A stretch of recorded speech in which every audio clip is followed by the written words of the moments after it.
Thank you, and good afternoon once again.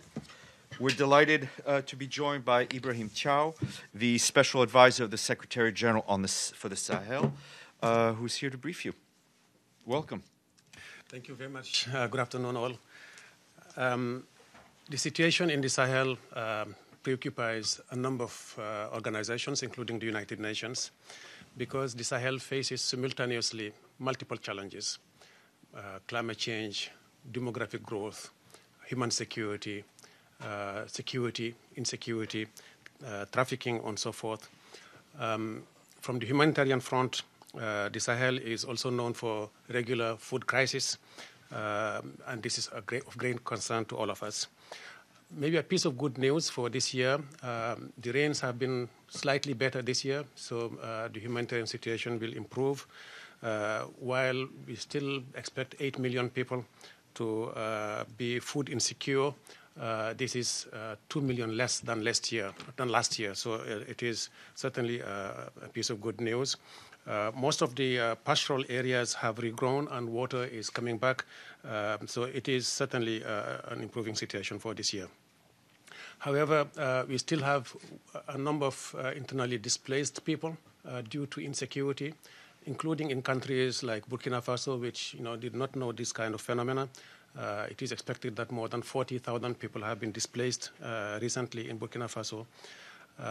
We have all followed the news about abductions and forced recruitments of children, abduction of girls in particular, and gender-based violence is also an issue of concern.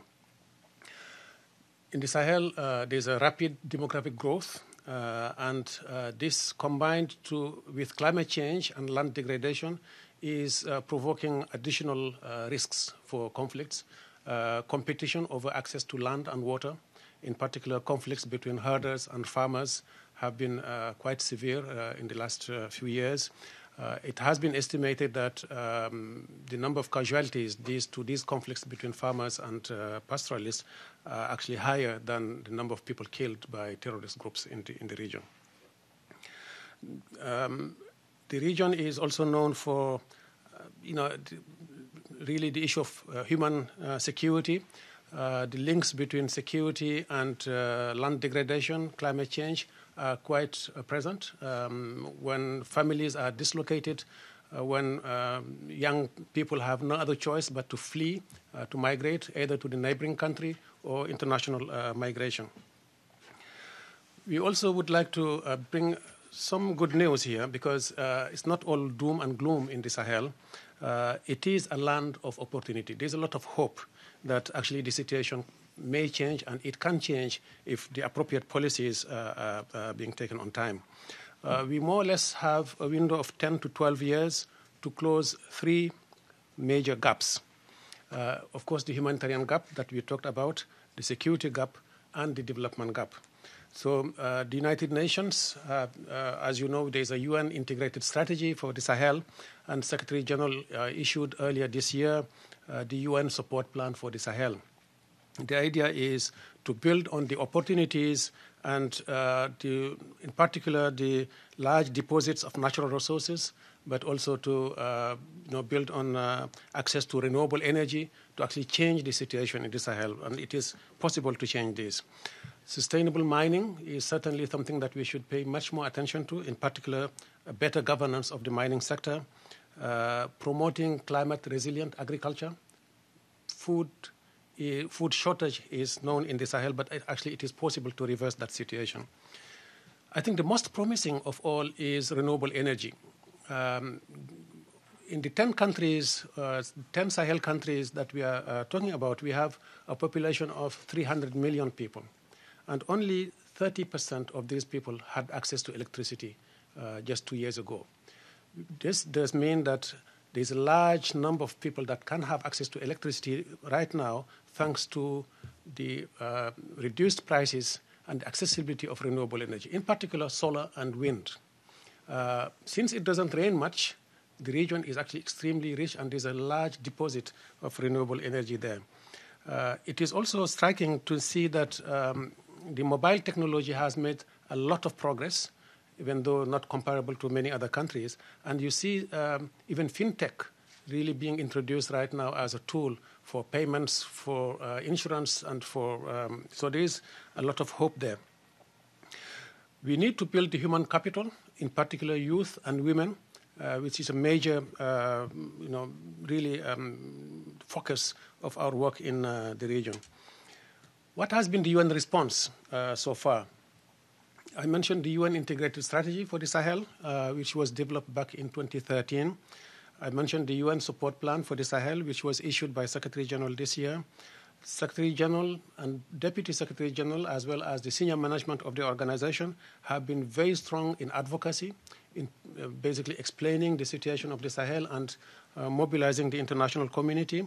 We have seen just recently in Nouakchott, Mauritania, where the group of 5 countries in the Sahel organized a donor conference, a very good response from the donor community to the request for additional funding.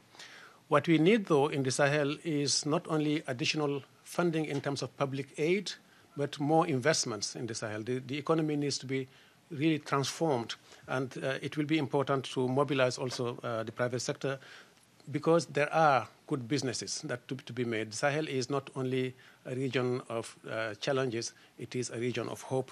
It is a region which is growing. The economy is actually quite stable despite all the challenges. Of the last 10 years, the 10 countries have had a more stable economy than the average African economy. So taking it from the 10 countries' perspectives, I think it is a good. So finally, we also need to rethink development. Business as usual will not work. We know that. With the large the number of challenges that we have, the rapid demographic growth, we also need to turn most of these challenges into opportunities by using new technologies, introducing energy to agriculture, progressive industrialization of the region, using clean technology, introducing small and medium enterprises, especially for the youth, to give them opportunities to develop their businesses in their own countries rather than fleeing and being attracted by irregular migration. The geographical position of the Sahel and the geopolitics are such that peace and security in the Sahel will have a huge positive impact on peace and security and development in Africa, but will also have a huge impact in the world as a whole. So this is really a call for all of us to pay much more attention to the Sahel and to provide them with the necessary support, including from the United Nations. Thank you. Thank you very much, Ibrahim. Any questions? Yep, please. If you don't mind, thank you for briefing, sir.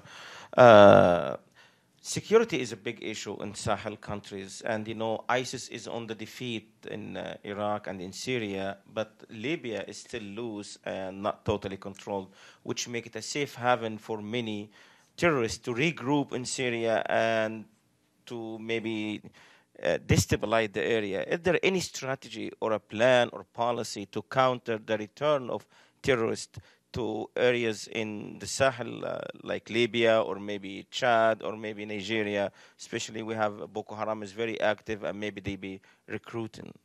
Thank you. Thank you. Yes, indeed, security is a major concern in the region. And you mentioned Libya, you mentioned terrorist groups that may come from other parts of the world. I think this is one of the reasons why the world community should come together to support the Sahel.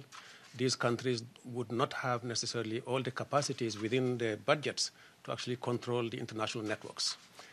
Most countries like Mali, Burkina, Niger, and Chad have been severely affected by the situation in Libya.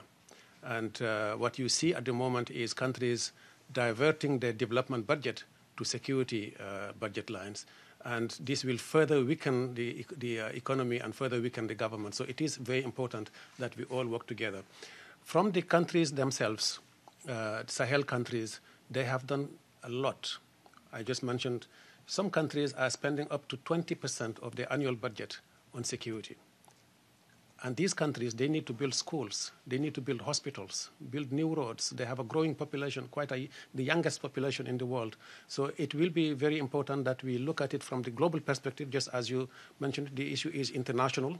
And peace and security in one place of the world will have a very positive effect on other parts of the world. So your question is actually very relevant from that perspective, because what happened in Syria may have an impact on Somalia. What happened in Somalia may have an impact in the Sahel. Thank you. Thank you. Thank you very much. Thank you.